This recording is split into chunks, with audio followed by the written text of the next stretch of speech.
So not only do you not know if the ad went out to anyone, you don't know who it went out to.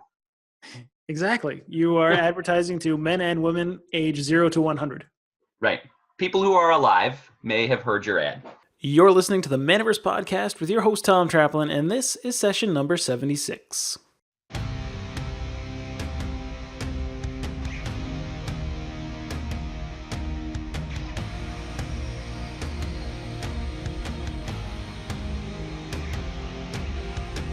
Hello, ladies and gents. Welcome to the latest episode of the Manaverse Podcast. This is the podcast where we talk about running a successful and profitable game business, and I am your host, Tom Traplin. Today's episode features Matthew Vercant, the owner of Just Games in Rochester, New York. Matthew Vercant has worked for 3 different game stores, done shipping fulfillment for various Kickstarters, managed shipping for Minion Games, and now he owns Just Games Rochester. His background before entering the games industry was in publishing and teaching. And he's come onto the show to share the most effective marketing technique he's discovered in terms of ROI for his shop, and to reveal why marketing should be in every game store owner's arsenal if they want to succeed in this business. And just a heads up, this episode starts off a little differently. I don't normally include the pre-interview chat, but it was so valuable I wanted to fit it into the show somehow, so I hope you enjoy a little sneak peek into the behind-the-scenes stuff, and with that in mind, let's dive in. Effectively your entire budget. It should be. So it's tough, in talking to, other store owners, new store owners, the question is always like, well, where do I even find the money to market when I am trying to get up and running? I think you talked a little bit about undercapitalization in one of your podcasts being a problem. Yeah. And I think that kind of plays into going, frequent topic. I don't have a marketing budget. Well, yes, I get that. Sorry, what was that? I totally understand. And that's something we can definitely talk about. And I feel like if you, if you're starting up and you're strapped for cash, like you're going in on this as a lean kind of endeavor, and you spend all your money on inventory and fixtures and all that good stuff, you can still do marketing. You don't need a budget. Like you need a budget to do a lot of the sophisticated, more fun and interesting things. But you still need to market yourself. You still need to market your business. You still need to get the word out and spread the word. And like, there's a lot of free stuff that you can do that a lot of new game store owners kind of forget about, right? Like it's easy enough to start creating buzz online through social media. That's just time. Yeah, absolutely. Talking to people that don't realize how generally easy it is to get local search engine traffic too. Is always surprising. That's something that we really fought hard for the first 6 months to get on that first page of searches in our area. But after you do it, the payoff is continuous. As long as you maintain that optimization, you're still going to have people finding you through searches. Exactly. Man, I'm so glad to talk to somebody who gets it. Yeah, wow.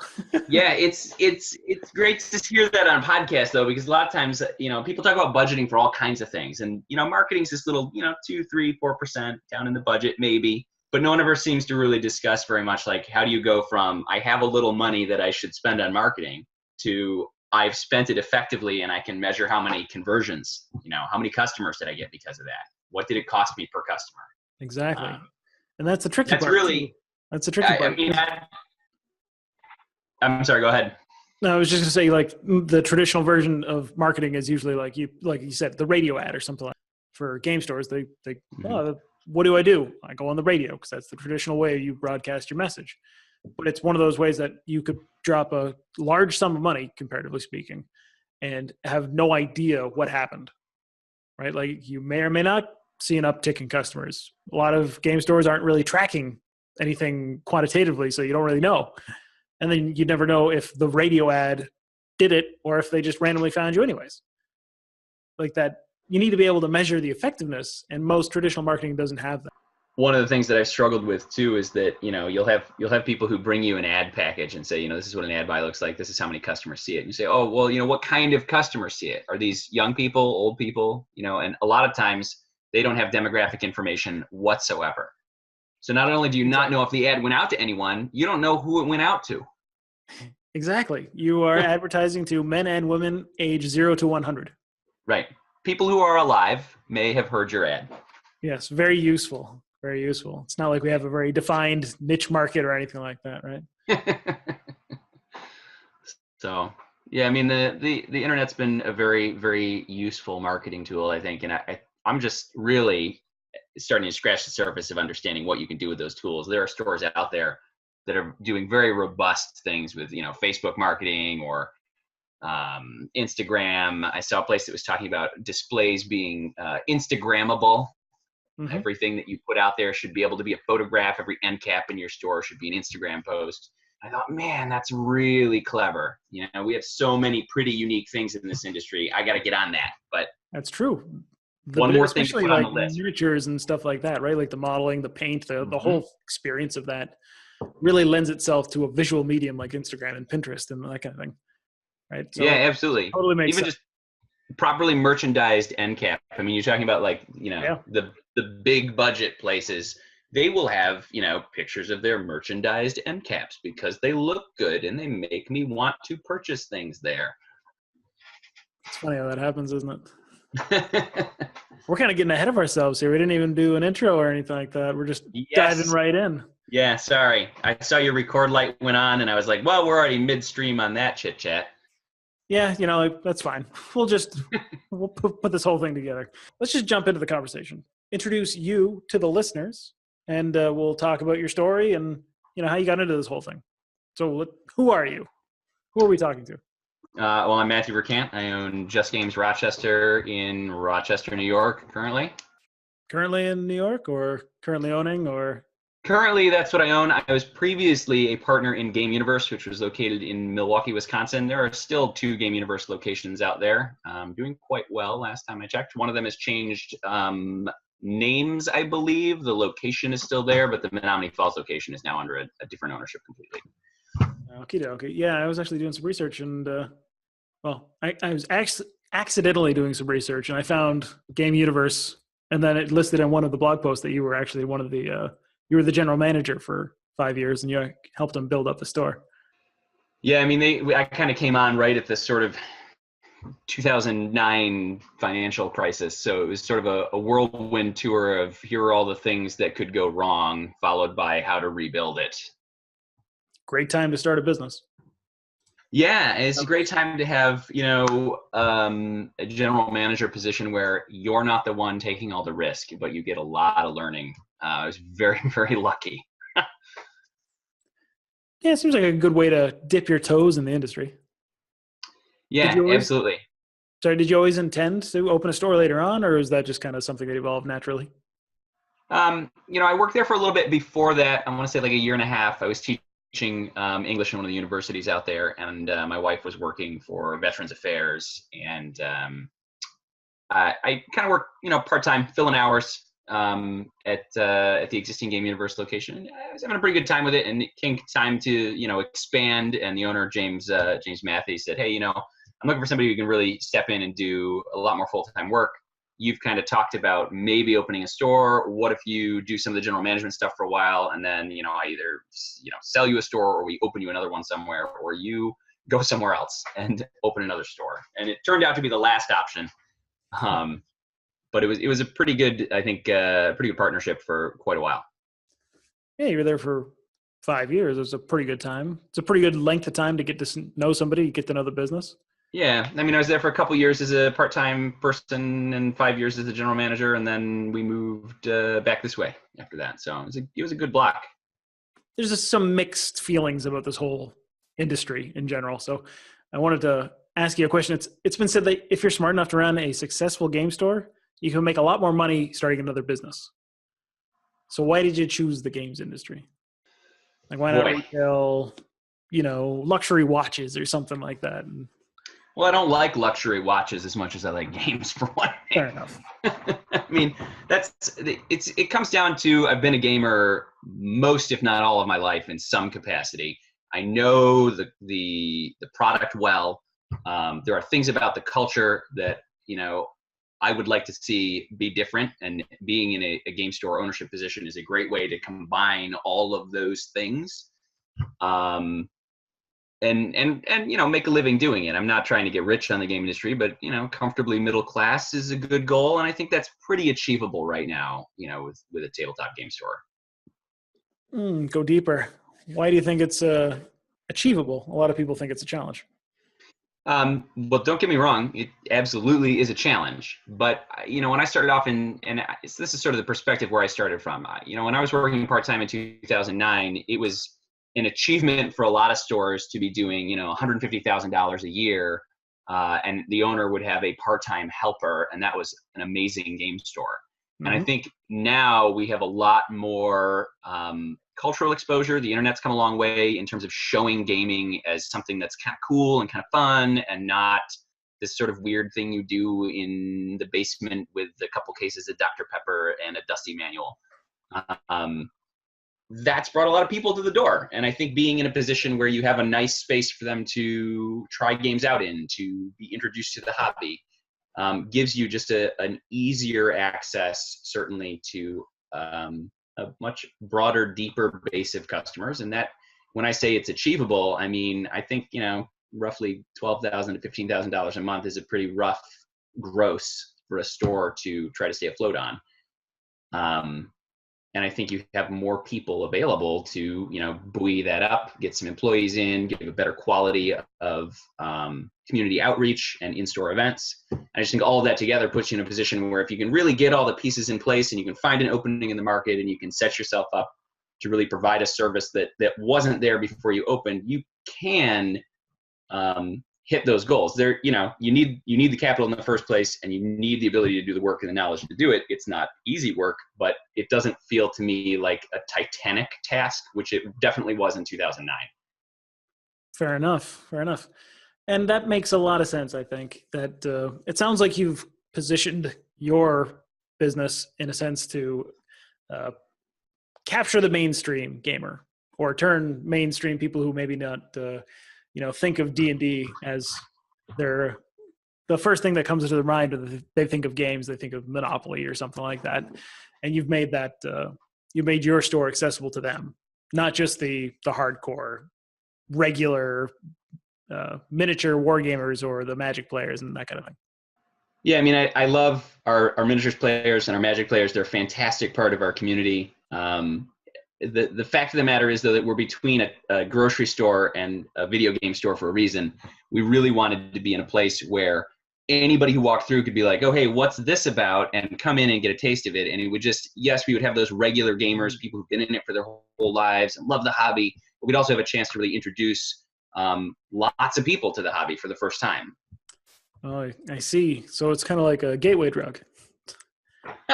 Well, you're like, like they call it cardboard crack for a reason, right? Like, once you try it.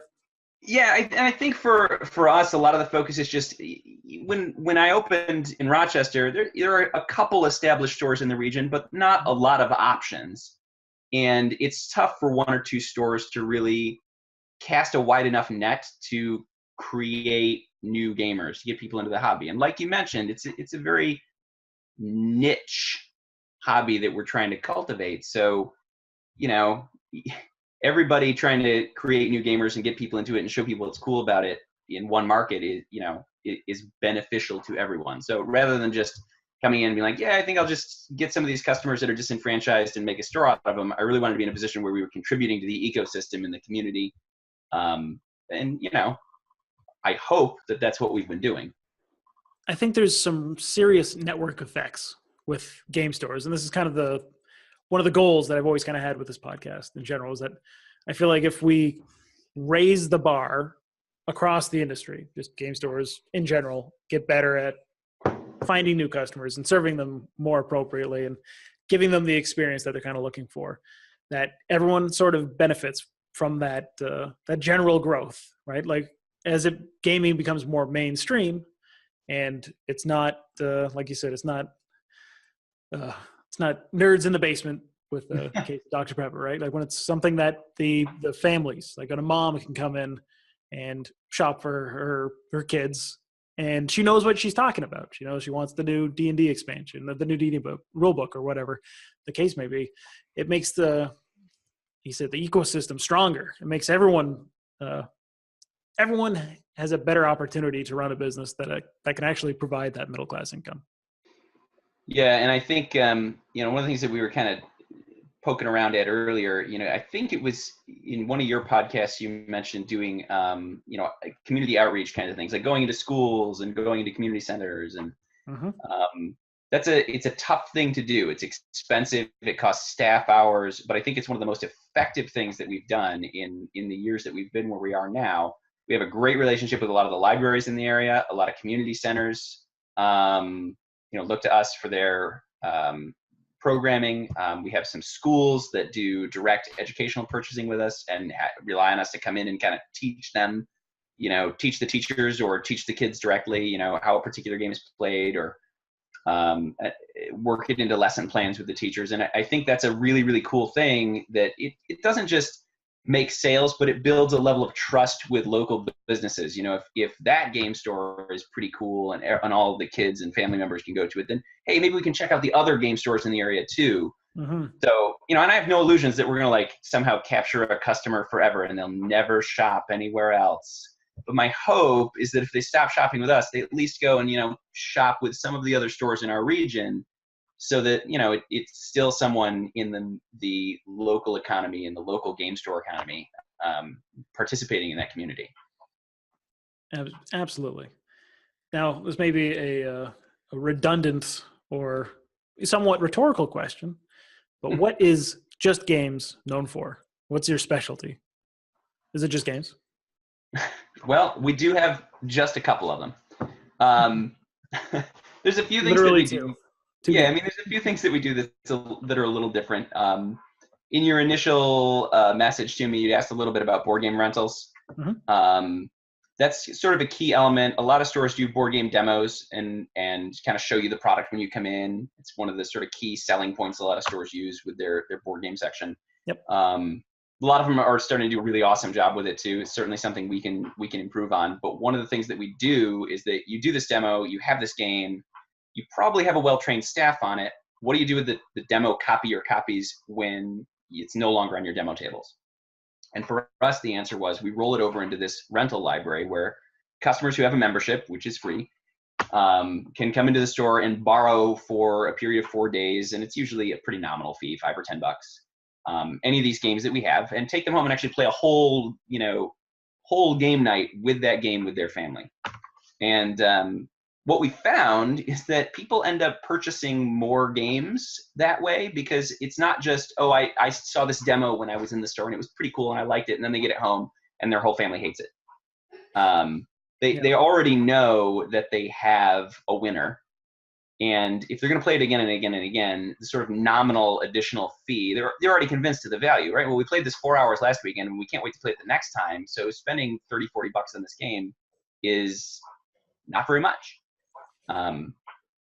So that sort of like flow of nothing is getting wasted, the game library in the back is constantly in use, is pretty great. And then the second thing that we do that kind of ties into that, when those games are retired from the rental library, we donate them to a school, a library, a charity of some kind. And we've done a tremendous number of charity fundraiser style events. Sort of my belief that a local business at this point has to do more than just sell something. It needs to be consistently demonstrating a value to the community. And to me, that means providing a space. If you run events, some of those events are not just events for the community to participate in, but for the community to give back, for the business to give back to the community. And that could be a homeless shelter, or it might be a community center, or it might be a donation to a school.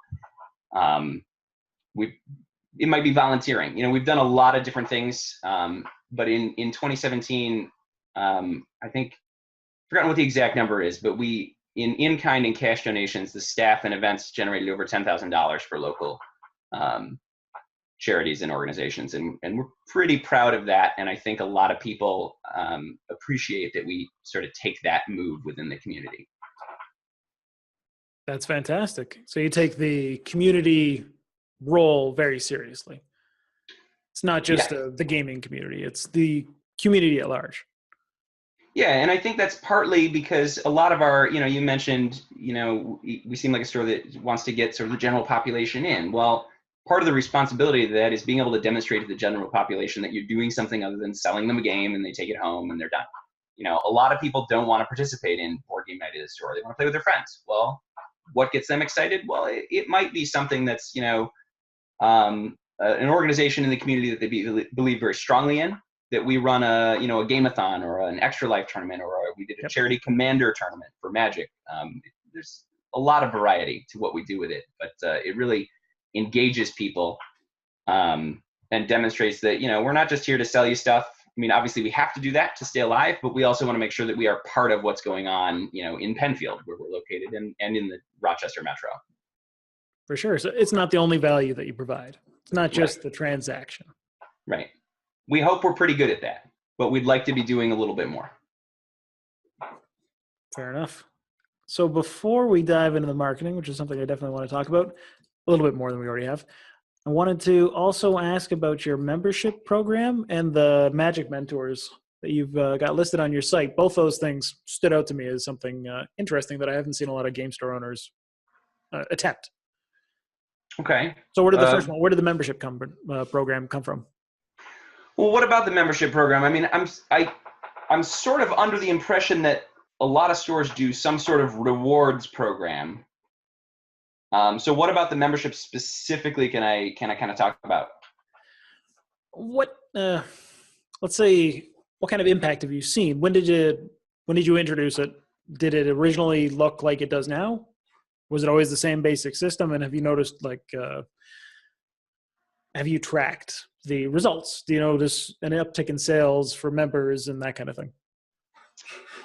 Gotcha. So I can't speak precisely to this membership program at this store, but I can say that at Game Universe, we tried a number of different things, and that's sort of where I kind of feel like I learned what was working and what wasn't. Okay.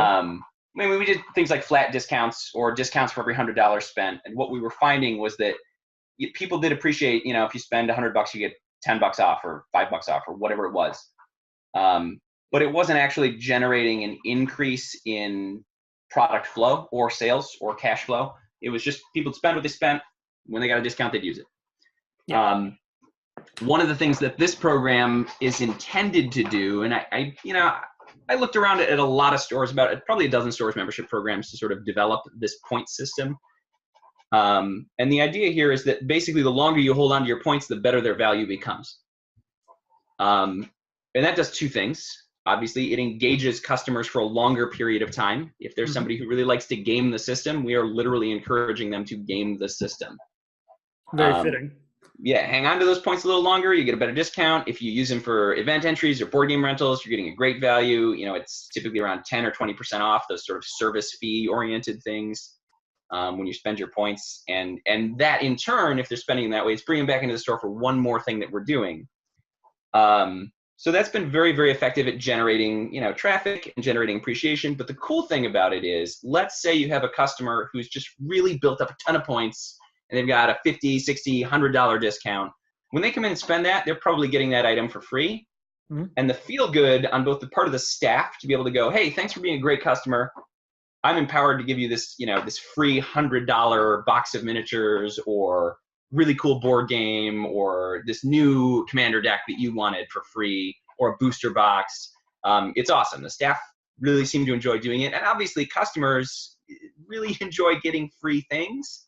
And doing it in a way that's economical and kind of works into the store's marketing budget has been a really positive experience for, I think, a lot of our customers and staff morale in general. So that sort of scaling system, the customer gets to game it and then they get something that's a benefit to, both sides and keeps them engaged in the store. It's been pretty effective. For sure. When I read the details, I was very intrigued by the way that you structured it. I thought it was a great way to put it together because that's, like you were saying, a lot of points membership programs and that kind of thing. They basically just amount to a flat discount of some sort. And that's rarely very intriguing.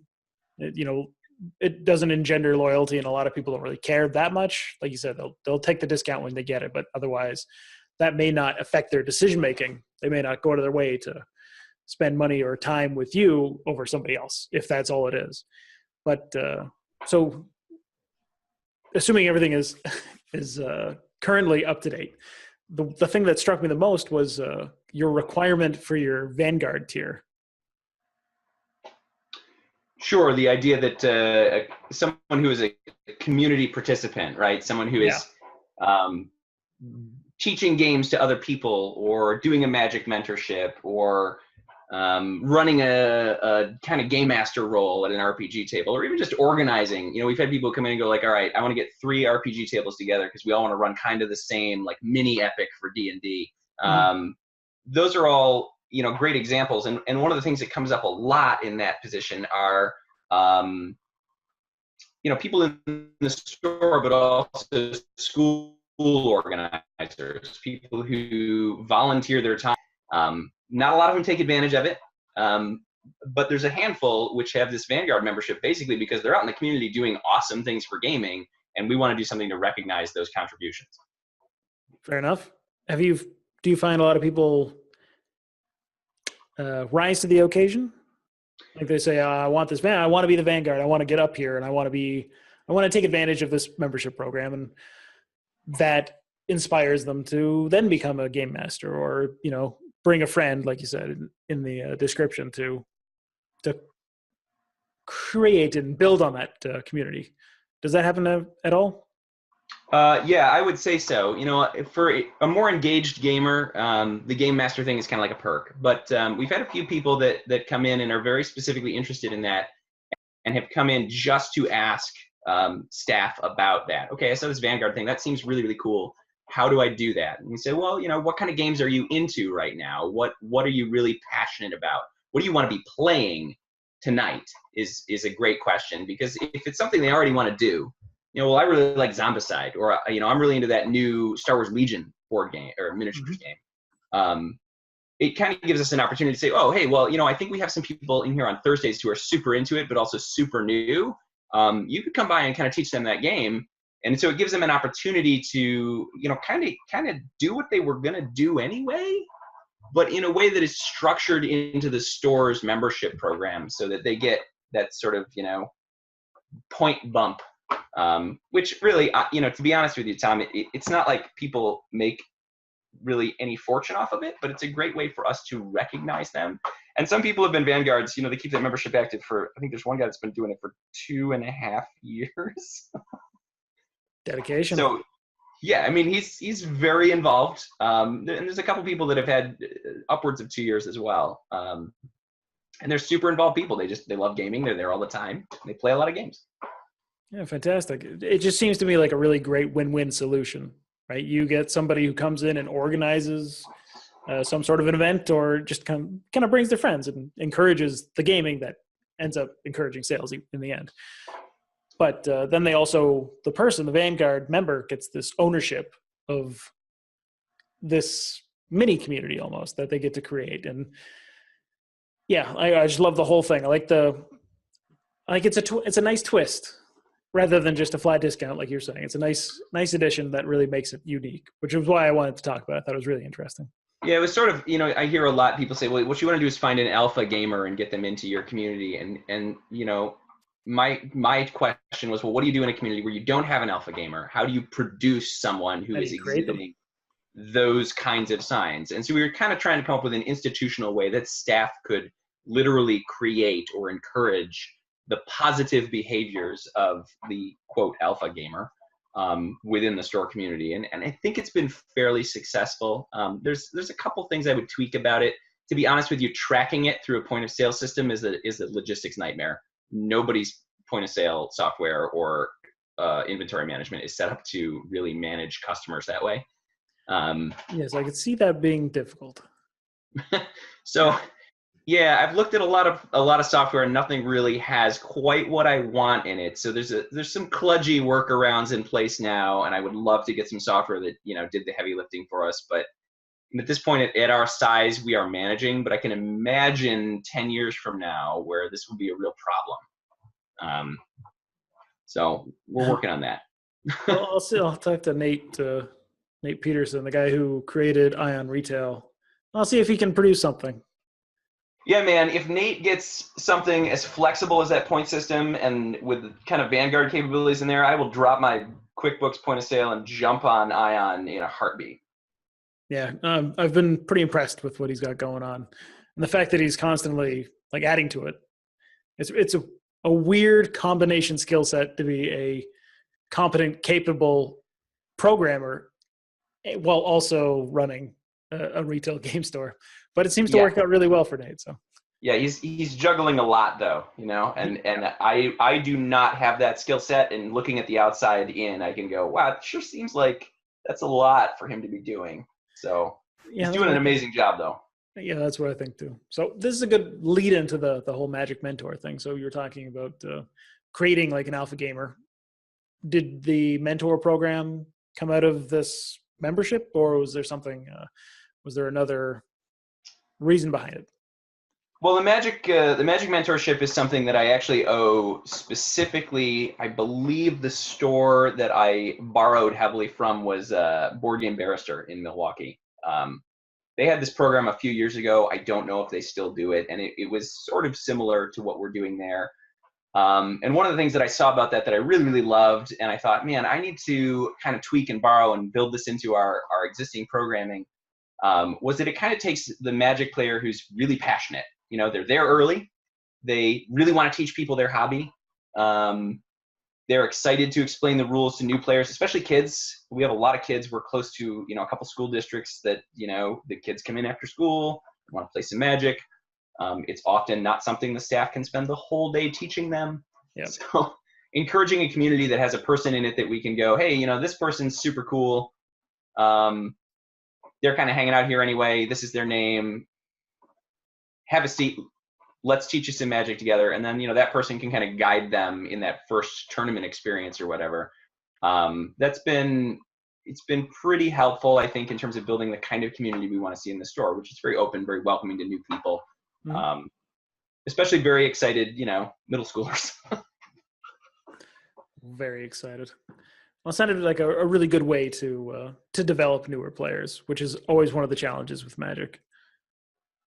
I think it's an ongoing challenge for Wizards. They do a lot of articles through their WPN pages written by, great retailers in a lot of cases, about that exact subject. How do you use open house effectively? How do you get new people into the store? How do you go from the point where you have your sort of rotating semi-stagnant player base to developing new players and making them feel comfortable coming into the store?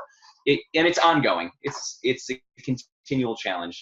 Sometimes you get just a great batch of new people and they all come in and they're all excited and they all just gel with the existing community. And sometimes it really takes a lot of community management to kind of make sure everybody's getting the experience they're looking for in a given event day.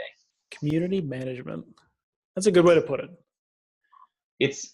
There was a point in time where this kind of goes along with that alpha gamer thing. People are like, well, what if you get an alpha gamer that maybe is kind of being rude to other customers because they're just they're that into the hobby and they're just too intense or something. Like, well, you have to do a little community management then, which doesn't necessarily mean kicking the customer out, but it means you have to gently take them aside and have a little conversation. This is what's happening. This is the kind of thing that's occurring with other customers, and we really love your passion and we really want you to keep bringing it, but we also kind of want you to maybe tweak a couple things here and here if you're going to keep hanging around the store all afternoon. Yeah, at least be polite. Yeah, which, at least. We have a code of conduct too, which I've noticed more and more stores adopting in the last few years. I think it's such a good idea. A couple of people have commented that they're in the store and they're comfortable in the store because they know we have a code of conduct. They found it on our website. If the store doesn't have one and they're listening, please go write a simple one. They are awesome. They really set the right tone. Your staff can, tell people, hey, we have a code of conduct. Check it out and ask me any questions you might have before you start your first tournament. And it sets a tone. And I've forgotten where I read this, but somewhere there's research that says just the act of saying we have a code of conduct decreases the odds of any impolite behavior occurring while a person is part of an event. Yeah.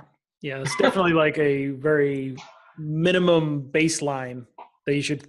It's easy enough to just copy and paste. And then you've got something you can always point to for when somebody gets a little bit too rowdy. You just say, those are the rules.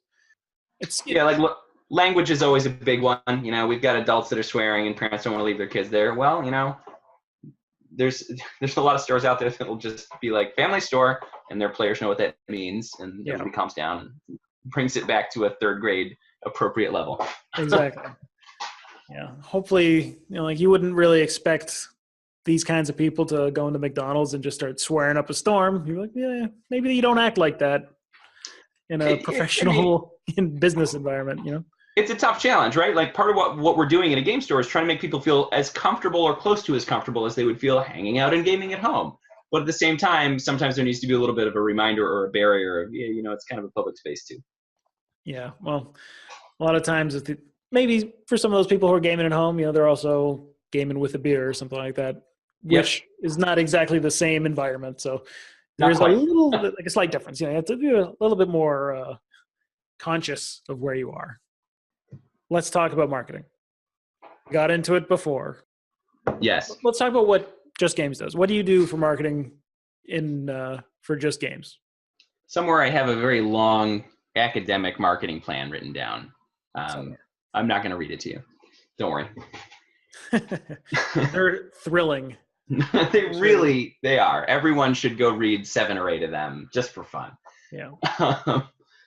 But I mean, basically what we do, we have, I think we talked a little bit about outreach programs. We try to do those as much as we do outreach until it is painful for our budget to absorb more outreach.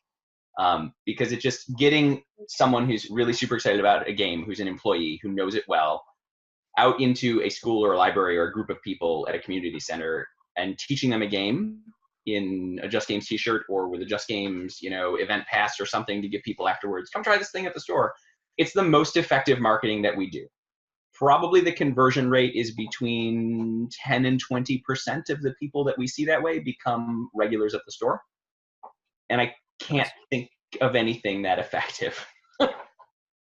You begin the hand selling process and you begin the community building process right there at their first impression in a place that they're already comfortable.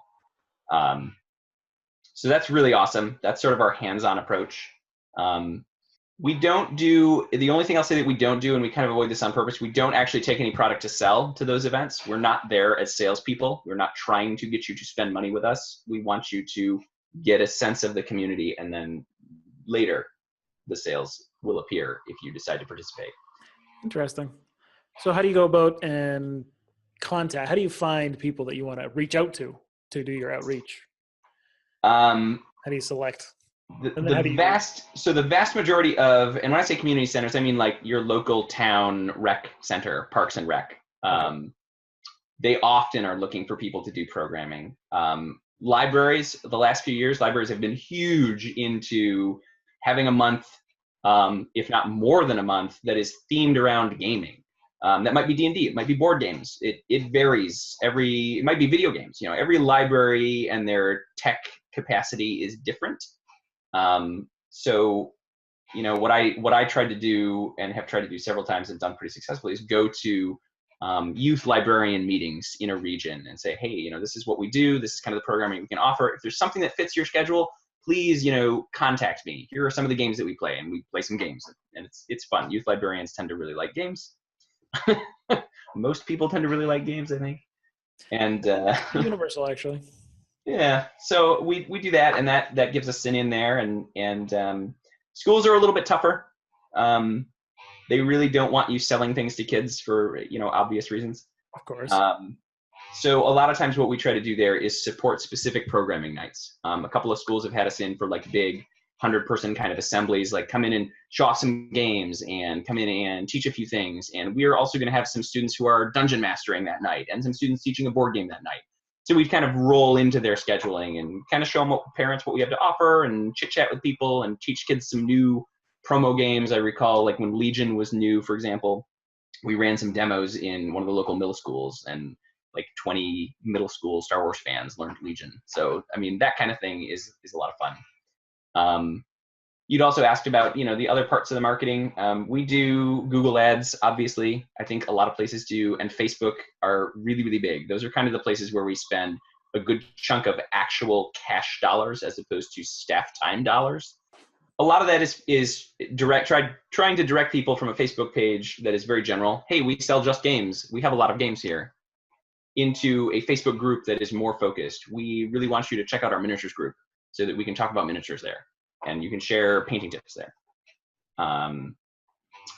We also have that same Facebook Facebook page set up to do automatic posting on particular times that we have found customers are already engaged with us on Twitter or Facebook or Instagram, so that instead of having to go back and check our page later when they're getting their morning coffee or whatever, the post pops up that's like, hey, this is a new board game we just heard about.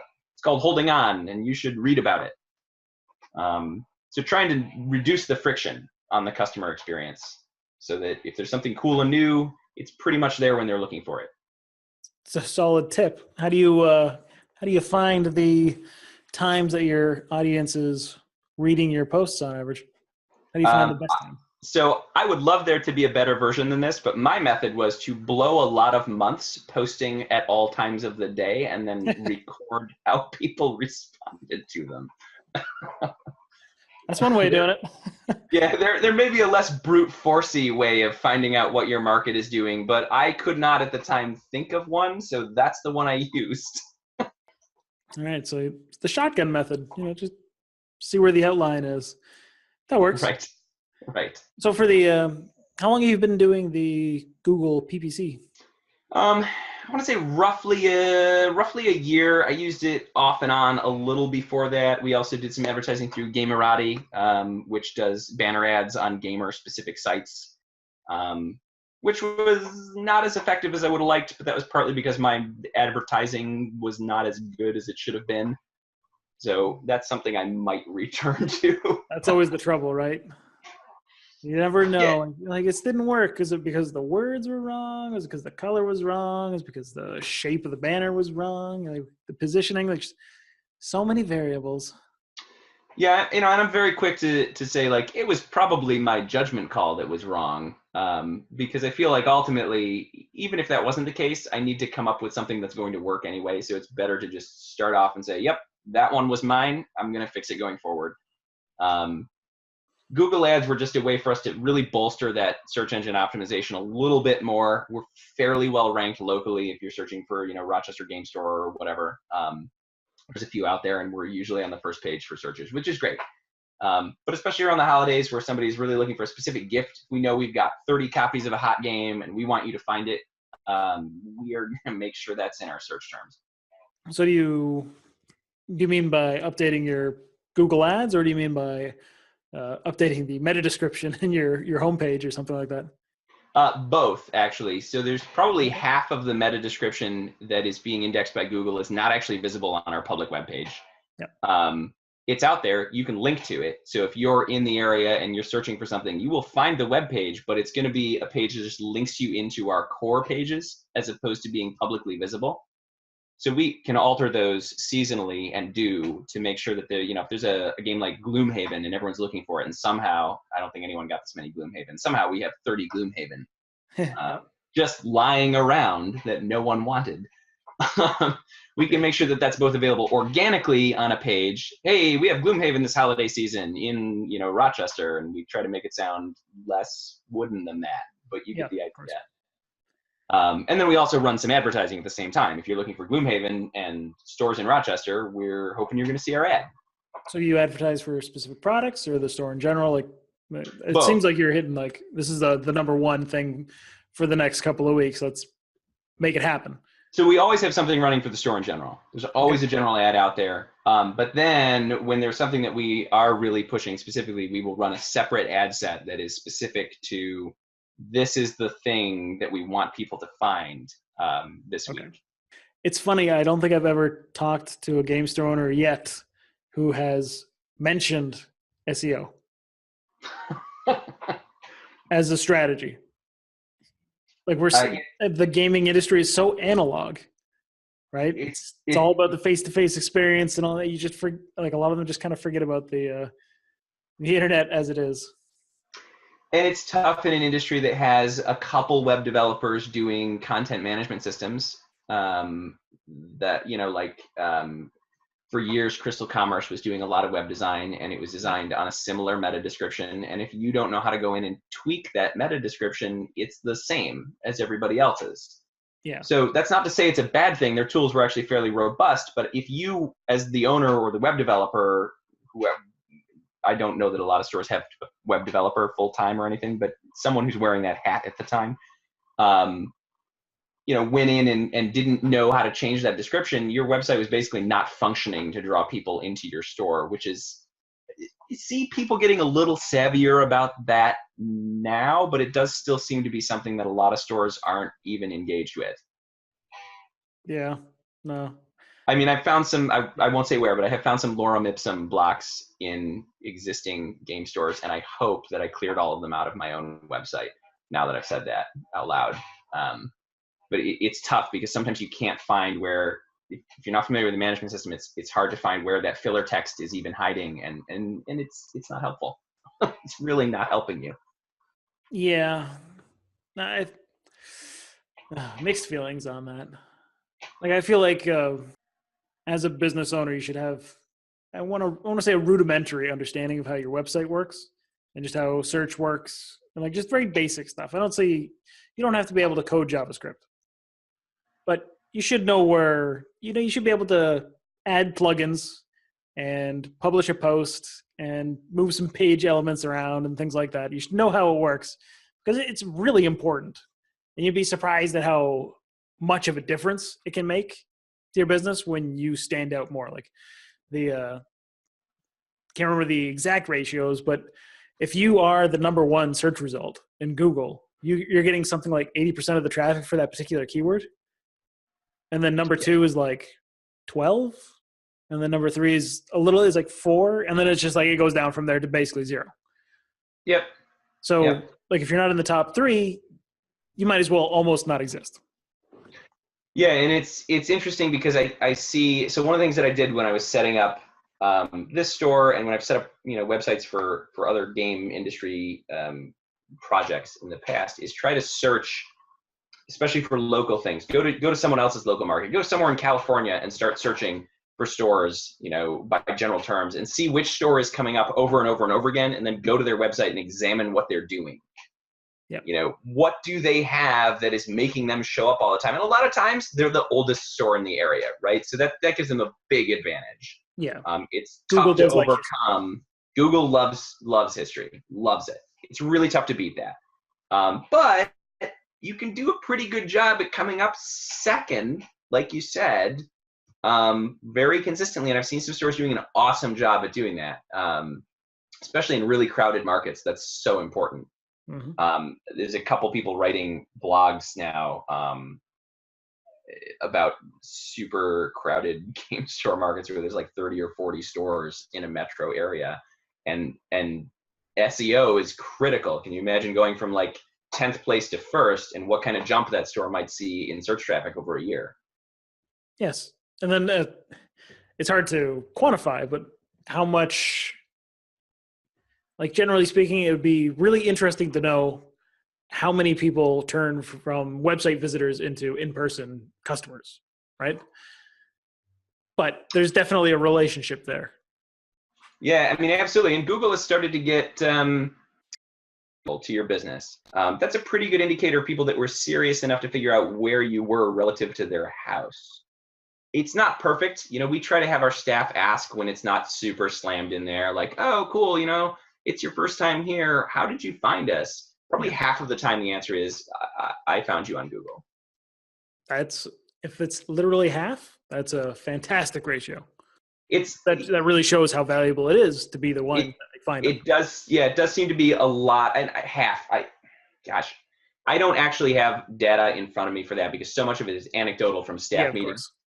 But it seems like an overwhelmingly large number of the answers. We have little review cards where staff can say, hey, if you had a great time, go review us on Google, and hey, how did you hear about us? And they can kind of, the staff can take note of that we gave out this card and they found us on Google. And so there's a good chunk of that. I should probably aggregate that data somewhere. But there's a good chunk of it that seems to be just search engine traffic. They searched for, role-playing games near me and found our store.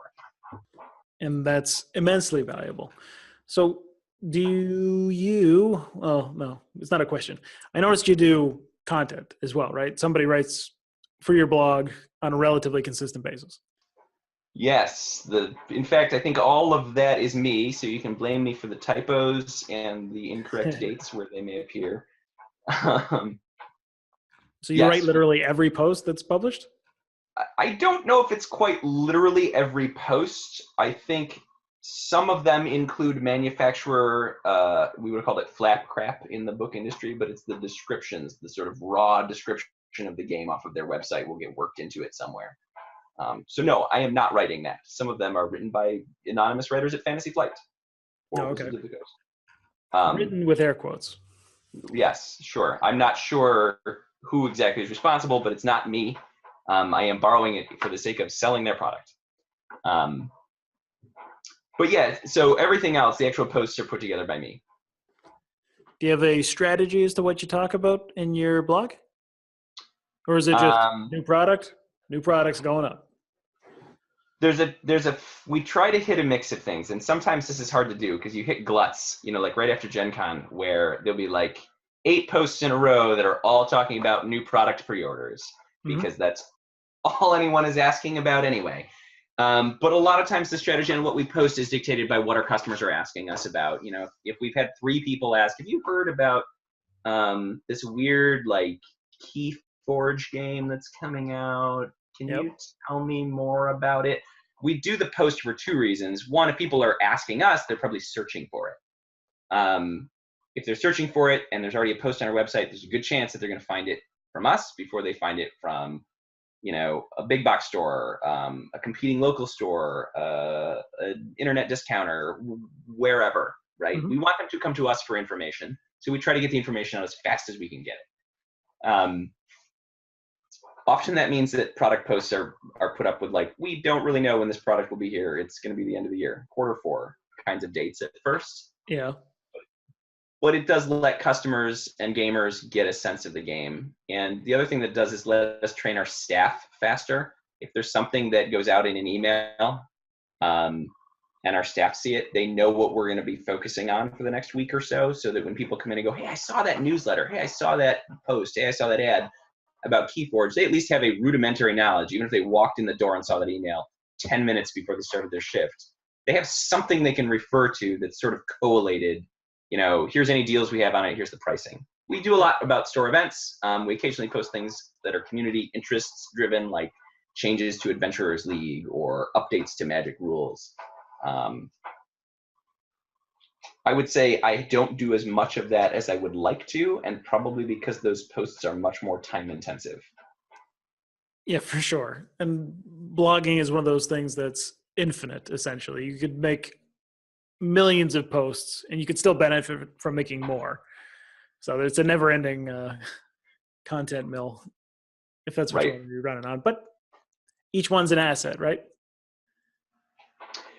Right. And one of the things that I have found that's been kind of fascinating to me is the more you get in the habit of talking about new product, the more I find that people are discovering us who are not even in our state, sometimes not even in our country. I know with Pathfinder 2nd edition, for example, probably a third of our pre-orders through the website were people who were not located in the United States. Interesting. It was kind of a nightmare because we had it set for local pickup only. That'll be a bit of a challenge for some people, I guess. Yeah, so we mostly hand managed that successfully so that we could get people their books. But it was very weird. We had this glut of, these are not our customers. Where are these books getting purchased from? Finland. Neat. I wonder how much the shipping was on that. It was bad. It was $40 or $50, I think. Something just completely ridiculous. And some of those folks did decide to try to find a local store for obvious reasons. Yeah, I'd imagine once they realized, oh, wait, this isn't the shop that's down the street from my house. Whoops-a-daisy. But it does illustrate your point. Like if I'm putting that post up the second day I hear about Pathfinder and I'm getting people on the third day that the information's been out there finding my website, the industry is very analog. A lot of people are not putting up information on their websites. And so when people search for it, they're finding our little old, FLGS in Rochester, New York, all the way across the globe because there's nobody close to them posting that information for them. Exactly. Low-hanging fruit for listening. Hit your local SEO by posting what you're talking about. Go talk about your games on the internet so people can find you. Yeah. If you're not, many game store owners are doing an awesome job of this. True. I think a lot of them do a great job telling their customers, probably in person. Like it's a lot of fun talking about the new game. Of course, you're going to tell customers as they come in, hey, have you checked out the new game? But just take a 10 or 20 minutes and put it online. Like maybe writing is not your thing. Video works too. Oh man, yes. For the game store folks out there that have someone or are themselves amazing with video, you notice I shut the video off immediately when I got on this call. Yeah. I am super self-conscious about being on video, not a fan of it. And I just, some of these people have video blogs that are amazing. They do a great job with new product, and it makes me want to go buy things from them, and I own a store that stocks that product. Exactly. Video is huge. And you can do it with just a modern cell phone. You don't need anything too sophisticated to post a reasonably good video. For the most part, nobody cares about the lighting as long as it's not completely dark. Nobody cares about the audio as long as you sound somewhat normal. And they don't want a highly produced scripted commercial. They want somebody authentic talking about things that they like. So I don't know if you've tracked Darcy at Mindsculpt Games at all. I have not, no. Okay, so she's been on the podcast a couple of times now, and if you like video, she does a great job. She has this Facebook video series called Boom or Bust, and she started a game store about a year ago, and she talks about the business of the business decisions in the game store. But her Facebook video marketing is one of the major drivers of her business's growth, because customers are really engaged. They want to know about what's going on at one of their favorite locations, which is their local game store, right? Like, as a society, there was a show called How Was It Made? People love to know just randomly how something gets done, and video is a great way to do it. And she does it just with some pretty basic equipment, but she's a great model to follow if anyone is interested in finding out a little bit more. Yeah, I mean, I'm guilty of looking up her Facebook page while you were describing it, and it's actually pretty awesome. There's a lot of video, there's a lot of great pictures. Yeah, no, she does a great job. Yeah, I'm going to have to go learn some things from Darcy. I'm going to have to go introduce myself on the internets to Darcy and learn from a master. I am not a video guy. Well, if you got some part-timers who are a little more photogenic or comfortable in front of the camera, you might want to set something up with them. They might be interested in that. She does that with her employees too. Because I am neither a photogenic person nor comfortable in front of a camera. Well, you're good on the audio, so you got that going for you. Maybe a podcast. Well, I may be comfortable with putting, things in H1 on my website, but I am not super familiar with any of the tech involved in this either. So be a little bit of a learning curve, but I might be able to manage it. Just have me back on sometime, and I'll just give you some more content. We'll call it good. Hey, you know what? Always looking for content, right? That's right. The nature of the internet. There's always more. You always need more. So actually, to kind of bring this back around, we talked about email a little bit, and I noticed you have a subscribe to our mailing list on the side of the sidebar of your website.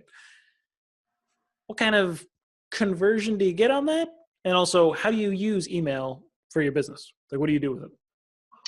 So the primary thing that email gets used for at Just Games is informing people about events that are happening in a given week.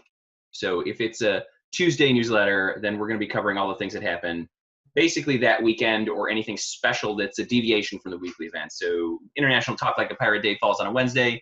We do a draft on a Wednesday. If you come in and sing us a sea shanty or wear a pirate hat for the draft, we'll give you $5 off. So it's kind of a draft day where we're not making a bunch on the draft, but it's a great community builder. People are sort of excited to do it. And we're hoping, speaking of video, to get some kind of silly videos out of that. That'll be fun to post around and kind of have a good time with. So that sort of thing goes in the newsletter. Occasionally we'll do product reviews or something. If there's a game that we've had a lot of questions about, we'll get something in there specifically that says, hey, this is what, is going on with this board game, or this is when this miniatures game that's been really, really delayed is expected to actually show up. And for the most part, if you have a membership, you're on the mailing list. If you don't want to be on the mailing list, you unsubscribe. We never put you back on it, unless you put yourself back on through the subscribe button. Of course. So do you see a lot of people coming in because they've been emailed? Like they come and say, oh yeah, I totally forgot and I got your email and that's why I'm here. Like does it reactivate customers? So it does do a certain amount of that. I am never going to, as a small business owner, win the technology war with Amazon or any of these companies with, $1 million budgets to develop software for a button in a newsletter. I can't do that. But what I can do is try to make something very, very frictionless. So the newsletter is often trying to time things properly. Yes, you can always come into the store. Yes, you can always call us. I almost always, if it's something that you can purchase, an event ticket, a pre-registration, just a reservation where you want to have like I will RSVP to this. We try to have a button or a PayPal button or a shopping cart or a Facebook event where you can just click on it, and now we kind of know that you're interested in the thing. That can be pre-ordering, but it can also be as simple as like, go RSVP to this painting day that's completely free, and we just want to get head counts so we know how many chairs to have for you. And so we do get a fairly good sense of where those people are linking to from the newsletter, and if they then make a purchase or RSVP to something, we can directly see, there's, 20% of the people getting our newsletter are regularly opening it, and of those, 4.5% are taking some action off-site. 4.5 is probably high in general. That would be like a Magic pre-release sent out to our Magic players. Yeah, that would be a pretty good click-through, right? Yeah. 20% open's not bad. I think that I read something about that being 22 would be like really great for a niche market. Yeah. 14 would be like average. Average. Yeah. Somewhere in there. So you're doing something right. At least your mailing list is engaged a little bit more than the average, which is good. So you're saying you try and kind of separate out the list a little bit more than just the generic newsletter. You're trying to put your customers into buckets. Yeah, that can be a little challenging because it's not like we can, if you come into the store and you buy like a D&D book and some packs of Magic, it's not like we immediately know what buckets you're in. And I unfortunately did not have the marketing foresight to set the newsletter up to be like an opt into this bucket set up immediately. So after that, you can kind of ask people, do you want to get emails about this specific topic? Check this box. But often if they don't open that particular message, they don't check that box. So then they sort of stay in the general one.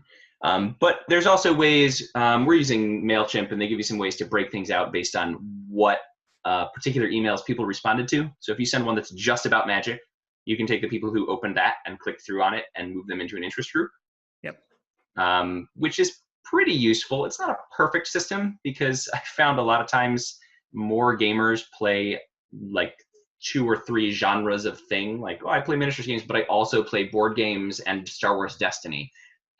So I'm a little leery of having all of my collectibles marketing only in a collectibles list. But it is nice sometimes to be able to go, I only want to really remind my Pokemon pre-release players that they should pre-register because we're almost out of seats. I don't want to remind everybody on the mailing list of that. Yeah, and you can still, it's a little bit tricky to set it up with MailChimp that way, but you can basically still have that conversation, right? You can, if you do have that Magic segregation list where you send out that email and anyone who clicked on it, for sure that at least they're interested in Magic. Maybe they want to hear some more about it, right? They could be on that Magic focused list. Yep. But then you could also have them still be subscribed to the generic. And then if they click on the Pokemon one next, then okay, they like the Pokemon stuff too, right? So it is possible, but it's a lot more work, obviously, if you're going to really start to break out the topics and the categories and how you're going to talk to them. But it's definitely worthwhile, right? Like messaging is one of the most important things when it comes to marketing, right? You don't want to talk about just generic games to generic gamers. You want to talk to Magic players about Magic, and you want to talk to so-and-so about particular things that they want. Yep.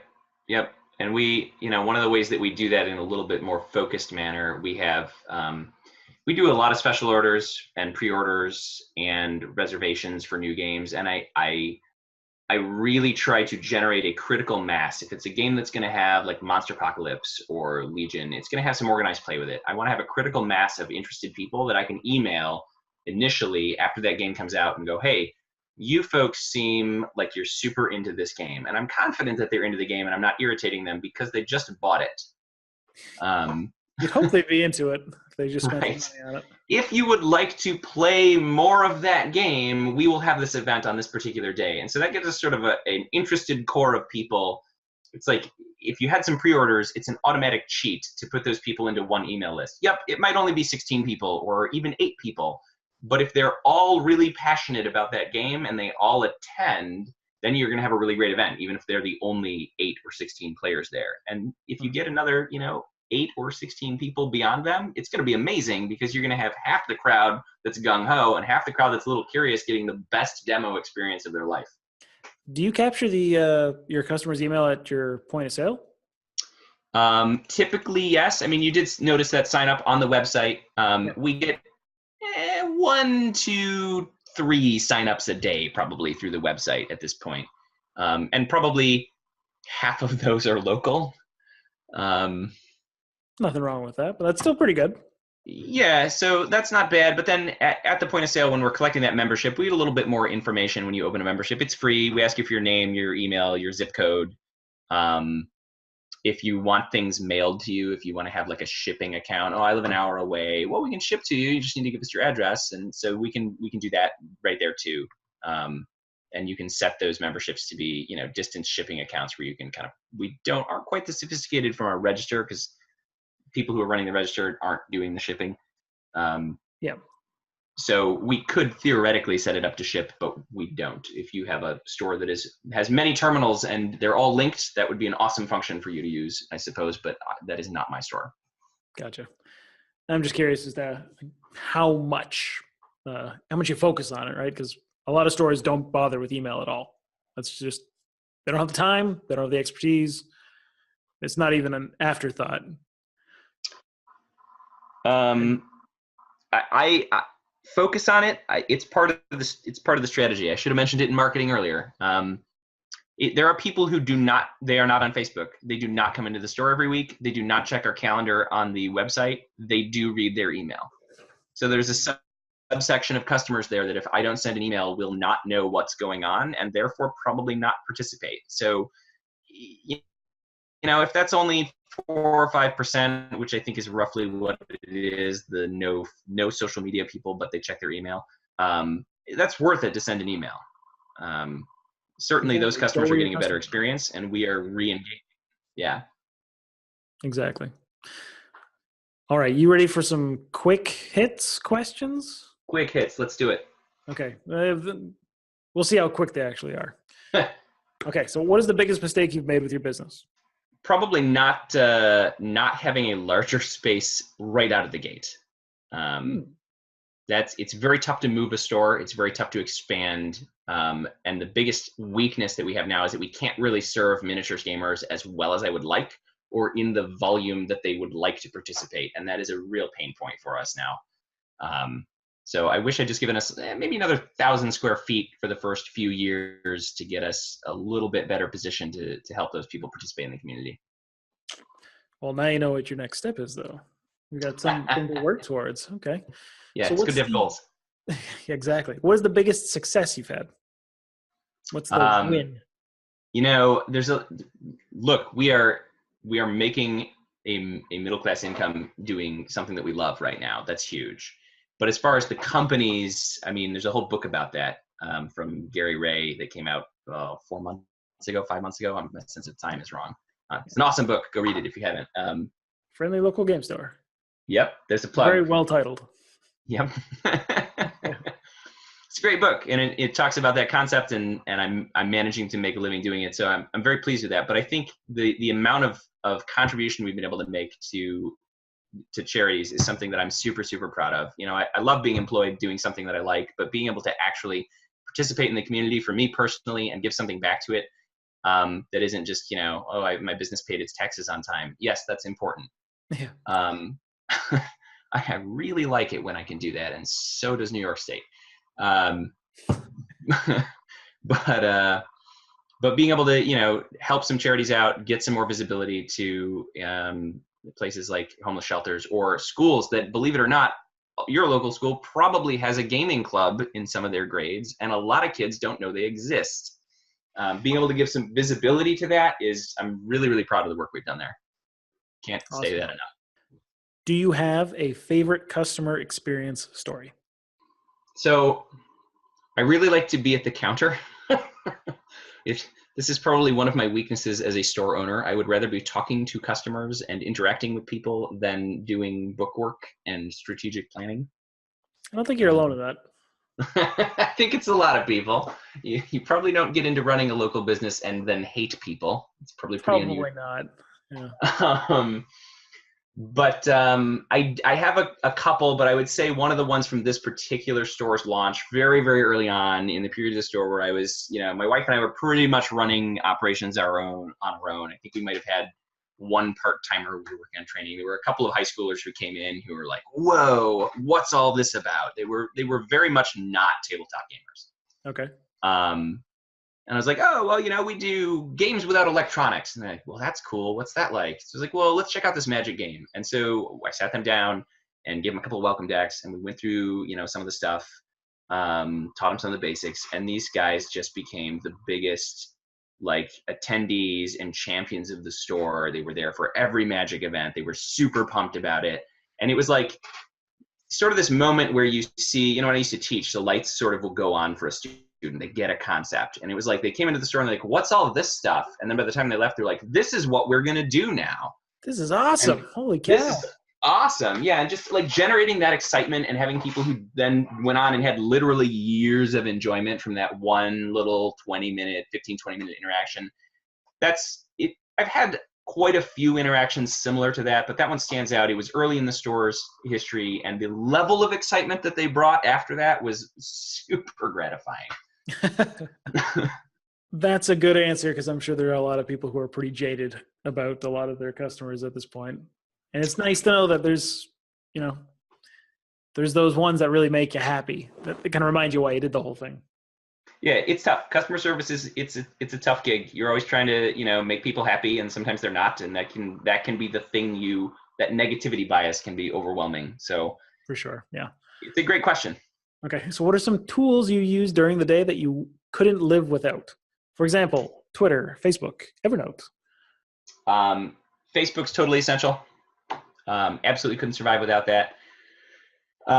We have increasingly started to scan our collectible inventory, and we have a document scanner that is amazing. It's like an instantaneous scan of a card. That thing is phenomenal for inventory purposes.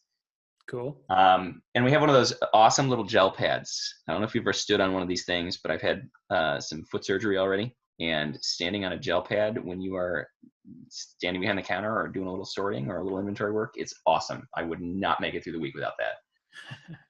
Yeah, I love those things. Used to have one in front of my sink when I was doing dishes. It was beautiful. Beautiful. Okay, so what are some resources you recommend for someone getting started to bring to a game store? For example, cash, prior inventory, skills, knowledge. Okay, so we're starting a game store from scratch. We don't own a game store. We're going to go and we're going to open one. This is the person. A huge pile of money. More money is better. The more you have initially, the more you can start with. Experience. Go work in someone else's game store. Go to your local game store and go, hey, I want to open a store. I have these amazing skills. I will bring them to you. I will happily sign a non-compete, and I will go open in some other market. Be very upfront about it. I just want to learn at your feet for 5 years. Go and do that. If you have retail skills, or you have marketing skills, or you have skills that a store could use, and you can get someone to hire you, you're going to be so much better off having learned the industry than coming into it as a super passionate gamer and throwing money away learning how to run a business. Yeah, shorten that learning curve. Yeah. Hopefully you're not on your own bill, right? Your own dime. Yeah. Yep, absolutely. And go read the very few books that are specialized about our our industry. I believe the name is Wallace. Dave Wallace has a great one still. Yep. The numbers are a little dated, but the book is awesome. Gary Ray's book is great. I mean, there's a handful of others. Go to trade shows. Go to Gamma. If you haven't gone to Gamma, I haven't been in a while, but it's great. A great resource. And go to your distributor trade shows. If you're working with, a major distributor and they have an open house or something, go see what new products are coming out. It's a very small expense to go to a distributor trade show before you open a store, but while you have an account, and learn about all the things you might want to stock, so you will make fewer mistakes in stocking. I think those are probably the big ones that I would hit. Write a marketing plan. Sure. Yeah, why not? I guess a business plan while you're at it too, right? Yeah. I assume you've done that already. Yes. I would hope so. Did a whole episode on that. I would hope they have that done. All right, so we kind of alluded to this a little bit. If you had to start over from scratch, what would you do differently? I would have a larger pile of money. Okay. That would be a good one. But in terms of things I have control over, I would probably look for, Rochester's challenging. We wanted to be on the east side of the city, and I think this is probably an issue for a lot of people. It has strip malls, and then it has little converted houses kinds of things where it's like one building standing alone in a neighborhood. It's tough to find exactly the right middle-sized space. I think if I had it to do again, I would give it another 6 months and find the perfect space right out of the gate, or at least know that I had ground the market dry looking for one. It really would have made several product lines easier to work with right out of the gate. And we're doing it. We're making it work, but our customers are being super patient with us. I appreciate it. I think last somewhat quick hit question. It's probably not going to, we'll see. What is your big, hairy, audacious goal? What's something that you want that's just out there that you want to achieve with your business? We have a fairly high percentage of female shoppers in our store. It would be really great to see that percentage reflected in more of our organized play. Yeah, it's a worthwhile pursuit for sure. Thinking about that, I think it's a challenging goal to overcome. We do pretty well in a couple areas: role-playing games, board games. Part of that, I think, is just the culture of the industry in general. But it's something that we, I think, struggle with. You talked about wanting to see game stores improve and raise the bar. I think when you have a service that is maybe not serving a particular group of customers very well, it's sort of on you to ask, why is that? What could we do better? And that's something that I really feel like I am not quite there in terms of like, why is that? What could we do better? It's great that people are shopping. That keeps us going. Yeah. But I'd like to have more opportunities for more people to play games in the store. And I don't know that we're doing the best job of that we could right now. All right, then. Something to work towards. And then final question, what's in store for your business in the near future? Anything exciting coming up? Well, man, there's always a lot of stuff coming up. One of the things that I am really, really excited to see happening again, there's been some updates to D&D Adventurers League. We have been lucky enough to run basically all of the season 5, 6, and 7 epics, and they've been a ton of fun. We've had role players in costume, and it's this big, fun community event. We run a couple different sessions of them. We get 140 people through in a day. I'm looking forward to doing some of those again this fall. That's coming up. We're really expanding some of our miniatures offerings and ability to demo those in the near future, and that's exciting. I'm hoping to add a couple big RPG tables that are specialized for minis and RPGs to be played at, which I think will be great for all of those things I just talked about, where I said I'd like to be able to engage more of these people and more of these people and more of this demographic in events at the store. I'm hoping we can start to do that, and that is that's some of the big exciting stuff for us. Cool. All right, so let's wrap it up and tell the listeners where they can find your store online, real life, how can they connect with you on social media and all that good stuff? Absolutely. So we are Just Games Rochester. We are located at justgamesrochester.com, or if you like the abbreviation, you can go justgamesroc.com. On Facebook, that is Facebook/JustGamesRochester. I believe Twitter is linked from the website, but I don't remember the exact hashtag. It's probably hashtag Just Games Rochester if I did my job properly. Just Games ROC. Rats, I abbreviated. Got it right in front of me. You can get in touch with me by email at the main sales at justgamesroc.com website, or if you are in the Rochester area, we are at 1601 Penfield Road, 14625. Well, with that, I think we will say goodnight to the listeners, and we'll talk to everybody next time. All right. Thank you very much for having me. It was a pleasure. Thank you for coming on the show. All right, that's it for this episode of the Manaverse Podcast. I want to thank Matthew for joining me for this episode and sharing what's been working for him and his business. Don't forget to check out Just Games Rochester if you're in the area, and when you do, tell them Tom sent you. I also want to thank you for being a listener of the show. If you haven't already, make sure you're subscribed in iTunes, and while you're there, you can leave a 5-star review. It's been a pleasure being your host, and I will talk to you again in the next episode of the Manaverse Podcast.